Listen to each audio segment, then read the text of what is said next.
I don't have a title for this one yet. I kind of alluded to this being a conversation in the last conversation, which had to do with goal setting and stuff, or maybe it was in the vlog for last week.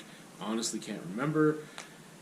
But, yeah, I don't know. It's Legacy of an Artist, something or other. I don't know. You obviously know the title before I do, because it's on this video that you're watching. Hopefully. I'm already in a really anxious place because of things that have nothing to do with this. Well, nothing to do with the art side of it.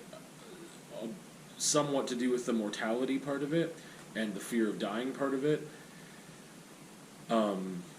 Yeah, I'm just having anxiety over that because of some things. So, yeah, anyway, great start. Great start. I was having a discussion with a friend a week or so ago, and we were talking about oil painting. And it got me thinking, or feeling more than thinking, because I couldn't really articulate a lot at that point. But, we're talking about oil painting, and I was discussing how, like, you know, there's this thing where, like, with oil painting, I've been really scared to do it for a lot of different reasons, I think, and just didn't really seem to match my artistic process at the time, and just my practice, and it's something I wanted to explore, but I didn't, maybe it's all, I was afraid because I didn't know how to fit it into my current practice. I didn't want to change my current practice. Again, there's a lot of reasons. Fear of failure, fear of just like having, like, annoyance with having to do the amount of research. I don't like doing trial and error. When I experiment with something, if it's not something that I can fix right then, that becomes different, and if I want to choose to learn how to oil paint properly or use the proper steps so that it doesn't disrupt my artwork in a way that it can't be fixed. Like, I don't know how to explain it without going into all the technical stuff with oil painting. But yeah, I just had realized a lot of things. Those are all things that I already knew, but one of the things that I hadn't been thinking about was the fact that an oil painting takes a long time to cure, to dry. That's something that that's one pro for a lot of people. For me, it's kind of a con, which is that whole thing of like, hey, why do I want to change my artistic process and my practice if that's not going to fit into my practice? But there's ways to do it. Again, I admire and really appreciate a lot of the things you can do with oil paints. I love textures. I love what I've seen with oil painting. The amount of depth of light and things like that, I really love when I see people use it effectively in that manner.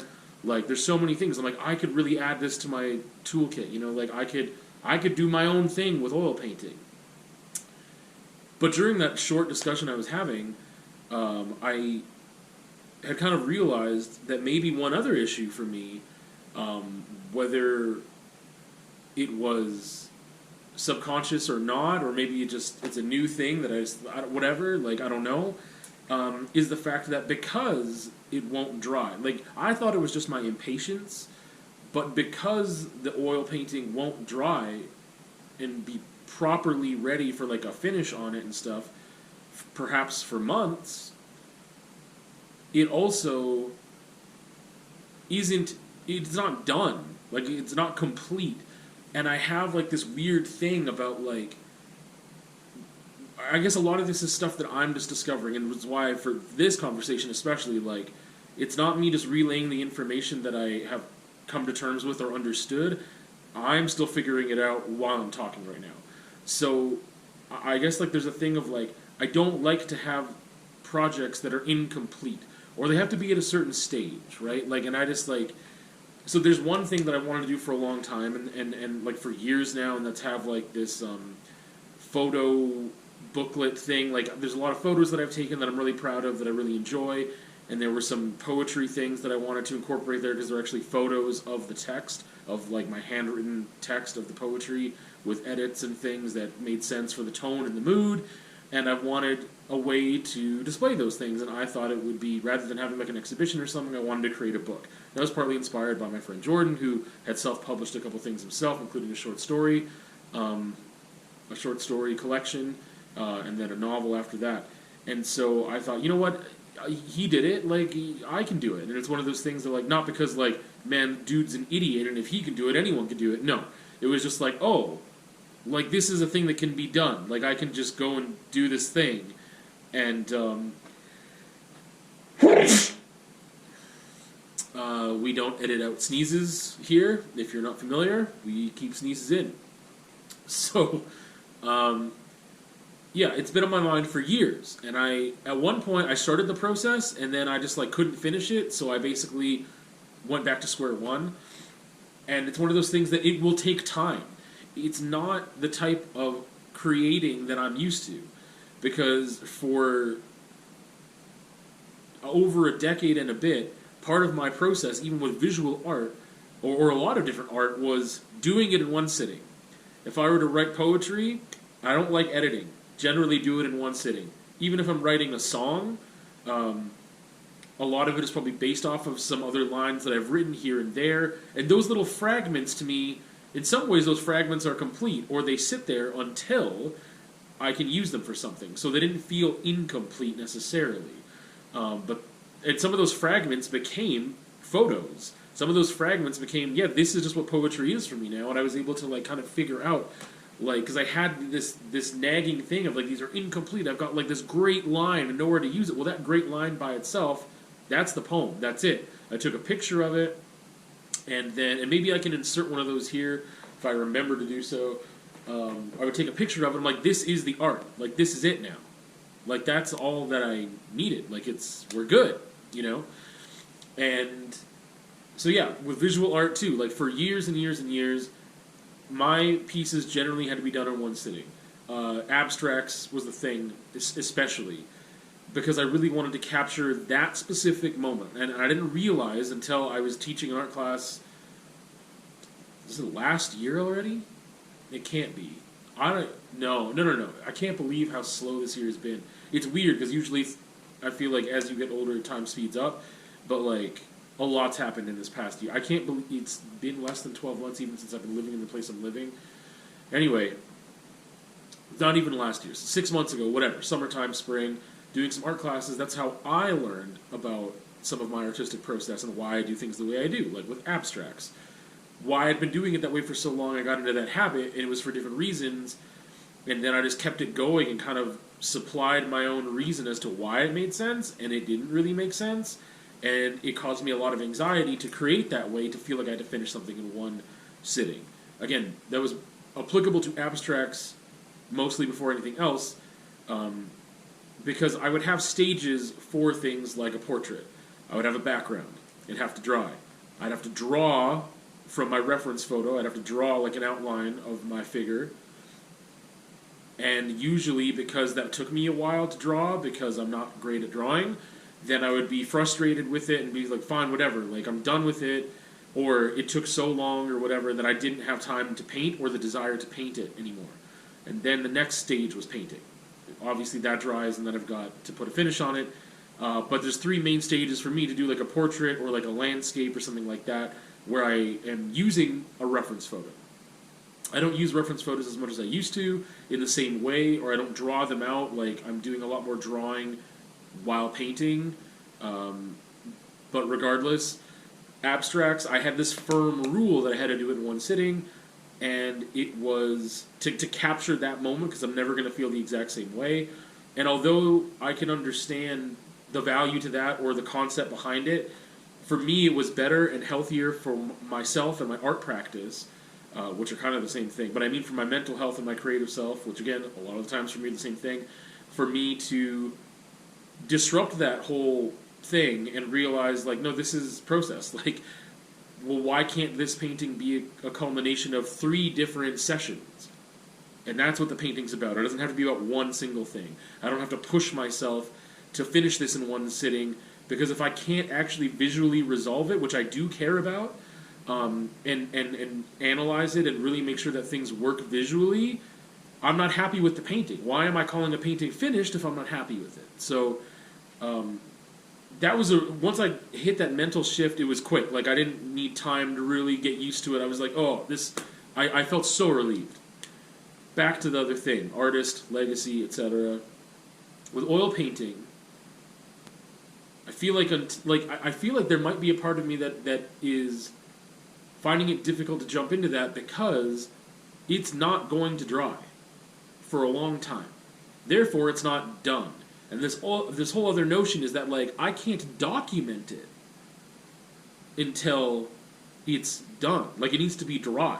I need to put a finish on it for me to document it and share it. And I've talked about that before of, like, it's kind of like that thing of, like, if a tree falls in the forest and there's no one to hear it, did it really happen?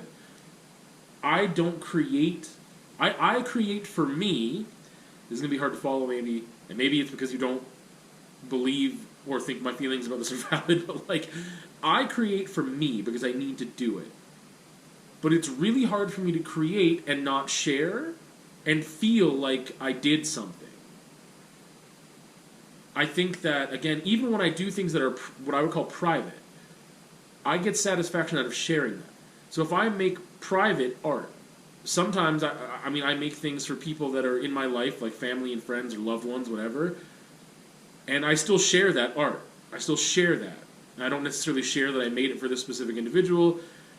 Other times, like even me just writing a letter to someone, I'm sharing that. This is why journal writing isn't very successful for me, because it's really difficult for me to keep my thoughts and my feelings just to myself, for better and for worse. So there's writing that I do, and I share the majority of that writing. If the writing is more mundane and doesn't seem to really have a lot of conceptual learnings and things like that going on, I generally don't share it because I don't see it as valuable. That perspective is shifting a little bit. I see it as valuable for me to go through that process. I don't need to share that process. But even this is helpful for me. I don't have to share this, but I do.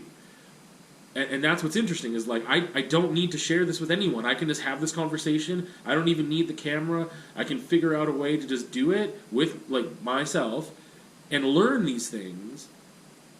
But I can't seem to just do that, like talk out loud to nothing, unless I have an audience.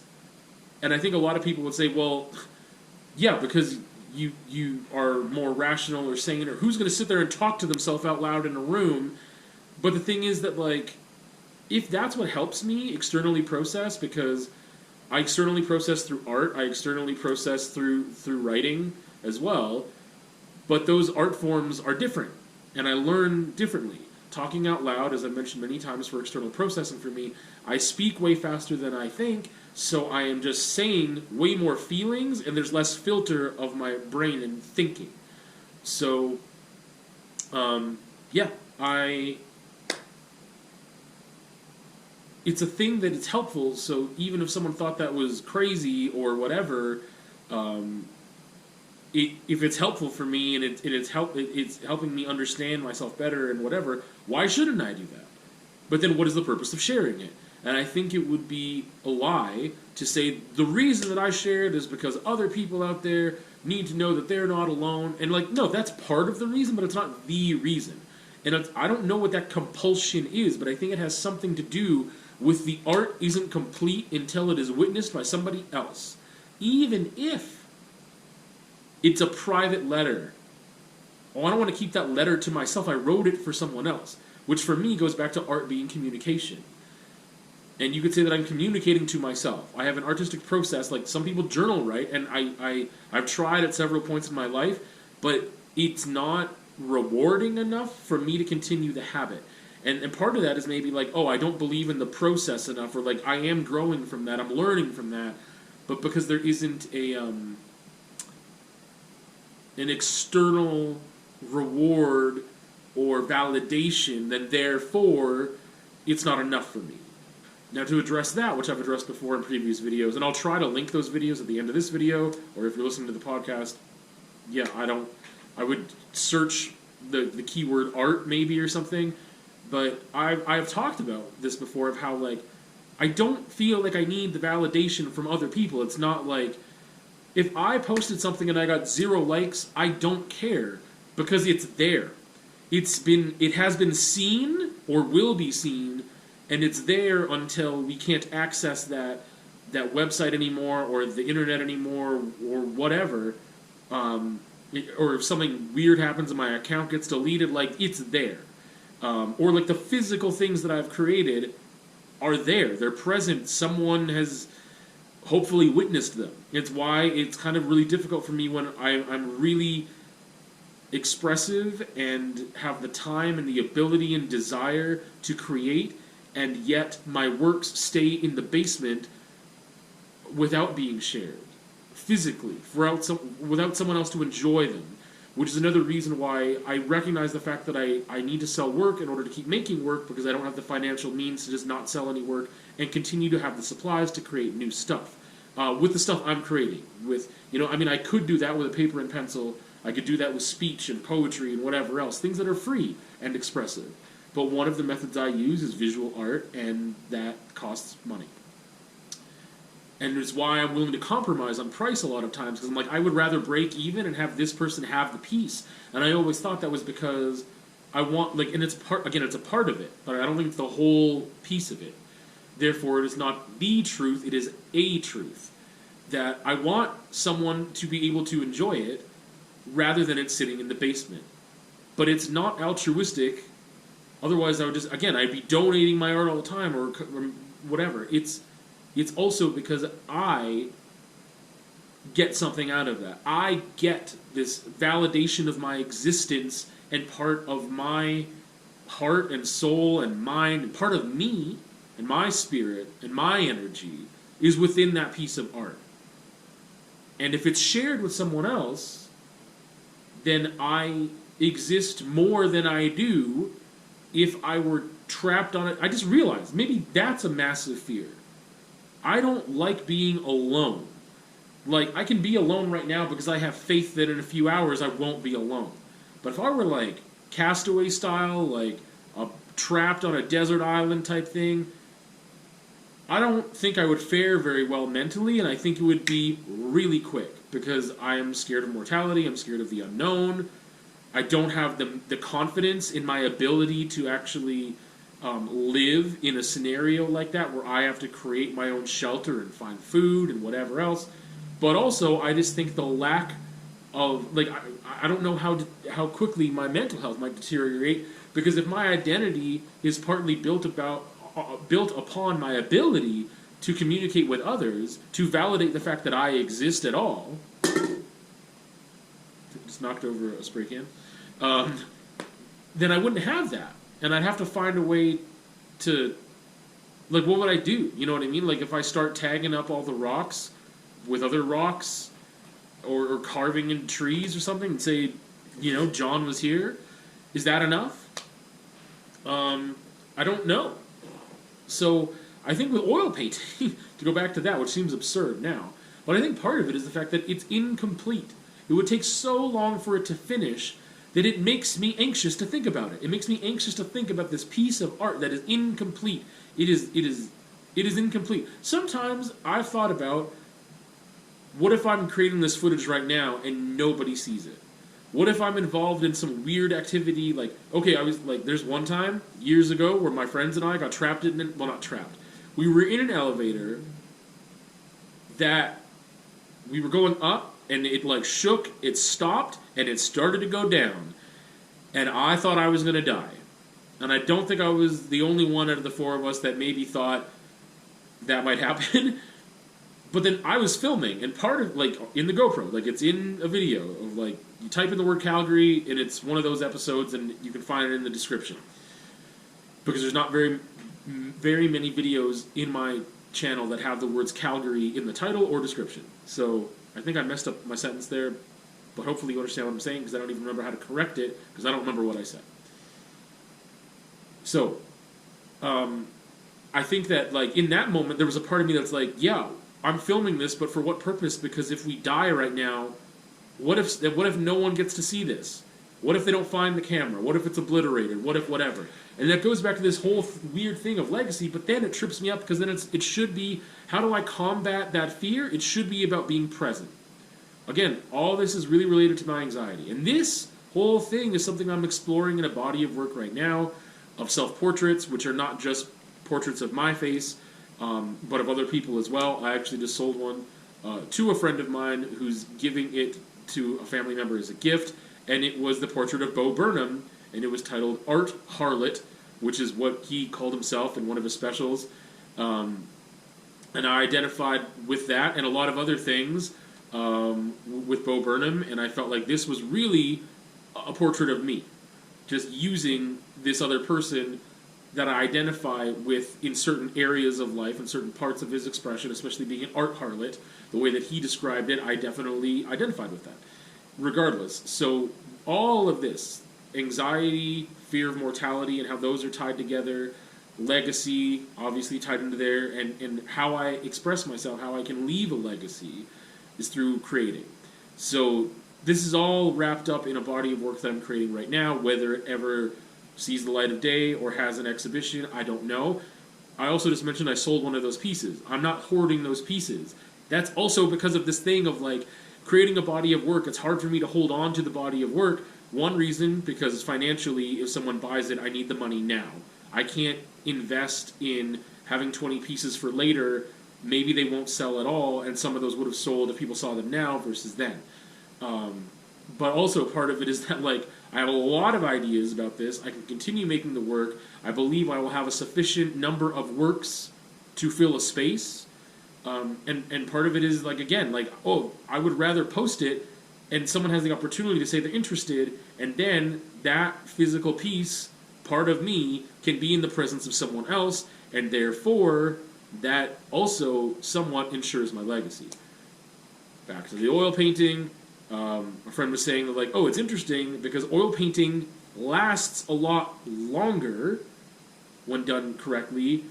The medium would have more longevity and more opportunity to be around than other pieces that I've done where the materials might break down. But that doesn't give me any comfort. It is so much about right now. I want someone to have this right now. I want it done right now. Like, I don't feel that anxiety a lot. Not on the surface. So, I like, for instance, this video, I don't feel anxious about, like, well, right now, I have to sprint home. I have to, like, drive as fast as I can and upload it into my computer, and then I have to edit it, and then I have to post it, because if I don't do it and I get into a car accident and I die, no one gets to see this, maybe. I don't feel that way.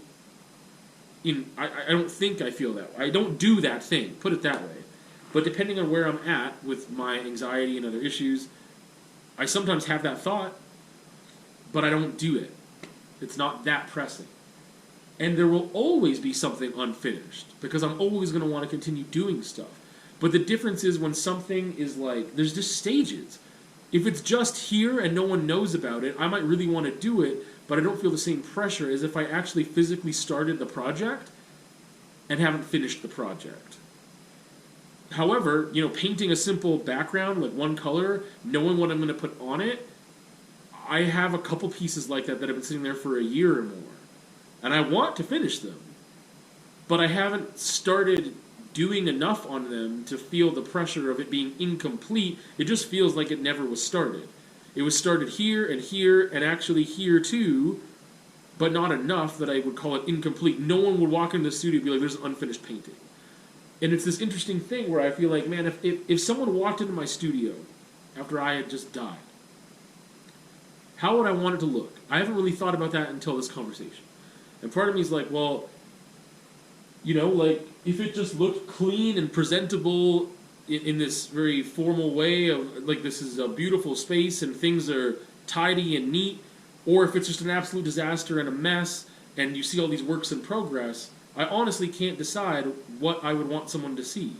And I think that's partly because I don't care, because it's not about that kind of validation about what kind of person I am or was. It's so much more based on mortality while I'm alive versus having a legacy later on and securing that legacy somehow. Because I don't think that's what it's about. It's like, I think there's a part of me that maybe just feels so alien and so other that, again, it's not about a legacy and fame and everything else that people are going to be studying my work for decades and centuries to come, like we do with other amazing artists that have passed like hundreds of years ago or thousands of years ago. We're studying, you know, like I don't know my history well enough. I don't know when things happened. But I mean, if I'm thinking of the Greeks and the Romans and philosophy and things that we still study. That I'm going to be dead, so why does it matter? It doesn't actually help me in the moment. But if I am able to share right now part of me, then part of me is understood maybe by somebody else, and it makes me feel more present and here and real.